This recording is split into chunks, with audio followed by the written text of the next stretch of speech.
Pendant 9 ans, Philippe Risoli avait enchanté les midis des Français avec son jeu Le Juste Prix. Mais que devient-il depuis qu'il a cédé les rênes de l'émission à Vincent Lagaffe en 2005? Réponse ci-dessous. Ce samedi 1er juillet, l'ambiance sera à la Nostalgie sur TF1. La première chaîne du poste diffusera son unitaire 30 ans d'émissions cultes dédiées au plus grand fou rire à la télévision.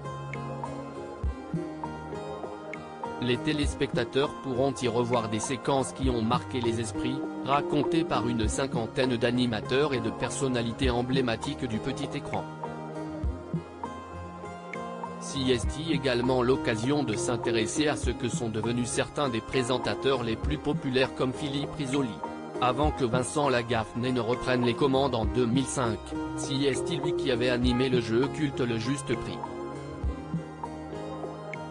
Pendant 9 ans, il avait retrouvé les Français chaque midi pour tenter de deviner le montant exact de plusieurs objets du quotidien. Mais voilà, ses blagues et son panache ont fini par lasser la chaîne, qui lui a demandé de céder sa place.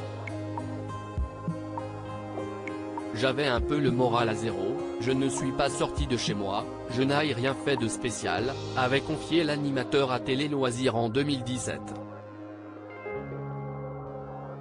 Mais que devient-il depuis? Pensant que TF1 allait lui confier la présentation d'un talk-show ou d'une émission en prime time, Philippe Risoli a d'abord attendu de longs mois avant de partir vers de nouvelles aventures. Il a ensuite lancé le programme musical Les Copains d'abord sur RFM Télévision, ce qui lui a donné des envies de musique.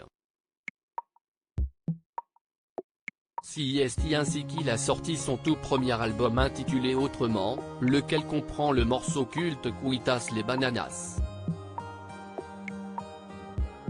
Philippe Risoli a quitté les écrans pour de bon en 2005, l'animateur a fait son grand retour à la télévision, mais cette fois-ci en tant que candidat.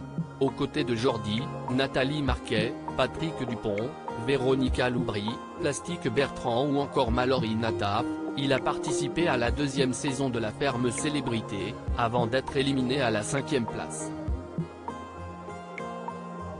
En 2009, il est ensuite retourné à l'animation en présentant une version plus moderne de L'école des fans sur Gulli, jusqu'à l'arrêt du programme en 2012.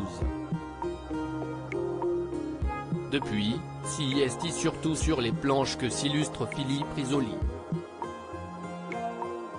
De 2013 à 2016, il a retrouvé Nathalie Marquet avec laquelle il a partagé l'affiche de Piège à Matignon et celle du régime présidentiel de 2017 à 2018.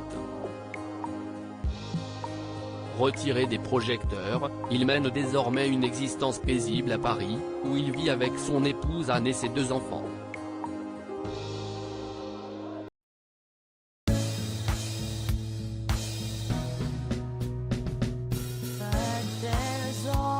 Times through the rough times